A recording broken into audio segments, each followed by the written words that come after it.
বান ভাই। দাঁড়ান দাঁড়ান হয়েছে ভাবি বাইরের দিকে মারতা তাড়াতাড়ি এসো, তাড়াতাড়ি এসো। ওরে মারে চুরি করা তুই এই গ্রামে এসে চুরি করতে আইছস? ভাই আমি চুরি করতে আসিনি ভাই, আমি ওই দুধ কলা খাওয়ার জন্য ঢুকেছি। আমার সোনার দুঃসা হবে ভাই, দুঃসা।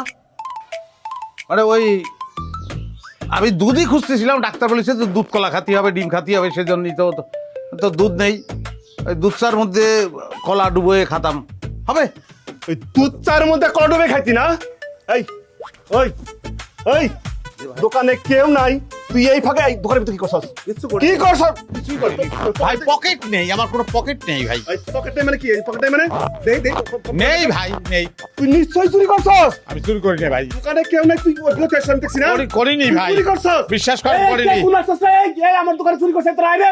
এই কে কোন আসছস? আরে ভাই লোকজন ডাকতেছেন কিসের জন্য? বান বান ওরে ভাই বান রে কান ছাগল ওরে বান ভাই। তোর দাঁড়ান হয়েছে ভাবি বাইরের দিকে মারতা তাড়াতাড়ি এসো, তাড়াতাড়ি এসো।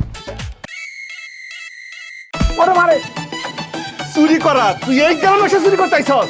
ভাই আমি চুরি করতে আসিনি ভাই, আমি ওই দুধ কলা খাওয়ার জন্য ঢুকেছি। কলা দিয়া দুধ চা খাবি তুই না? অসুবিধা কি? আজকারে তোর দুধ চা খাওয়াইতাছি।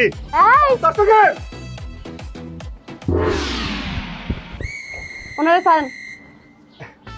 কি কোন স্যার সে চুরি করছে, আমি নিজ হাতে তারে ধরছি। আপনি নিজ হাতে তারে ধরছেন, এর জন্য আপনার অসংখ্য ধন্যবাদ, কিন্তু এখন ওনারা সাইরা দেন। ছাড়তাছি, আপনি তার বিচার করেন।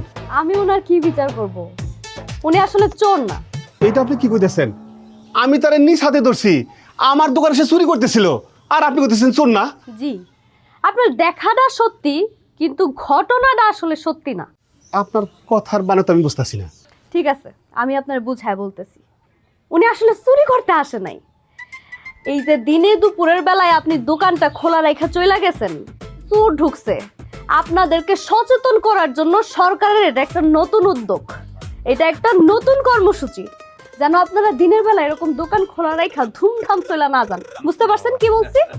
আর উনি আসলে চোর না, সিআইডির সিক্রেট এজেন্ট। বলেন কি স্যার? কিছু মনে করবেন না, আমি আপনার চিনবার পারি নাই। আপনি আমার চিনতে পারলে তো আমার পারফরমেন্সই নষ্ট হয়ে যেত। হ্যাঁ, আমার কাজেই তো হচ্ছে যে আপনি আমার বুঝতেই পারবেন না, চোর মনে করবেন। কিন্তু কথা যেটা করছি সেটা হচ্ছে সাবধান হতে হবে। এরকম দোকান খোলা রেখে চলে যাবেন, হ্যাঁ, আমি না হয় যদি সত্যি সত্যি চোরেন ঢুকতো তাহলে তো সব কিছু ছাপা করে দিয়ে চলে যেত। সাবধান হতে হবে, হ্যাঁ, দোকানে সবসময় থাকতে হবে, নিজের জিনিসের প্রতি নিজের যত্ন নেবেন, বুঝতে পারছেন? হ্যাঁ, এবং দেশকে এগিয়ে নিয়ে যেতে আপনারা সহায়তা করবেন। স্যার চলেন। যাবো, অবশ্যই যাবো, কিন্তু আপনার সব কিছু ঠিকঠাক আছে কিনা একটু দেখে নেন। কি কন? সবকিছু ঠিকঠাক আছে, আপনারা তো সত্যিকারের চোর না। চলো।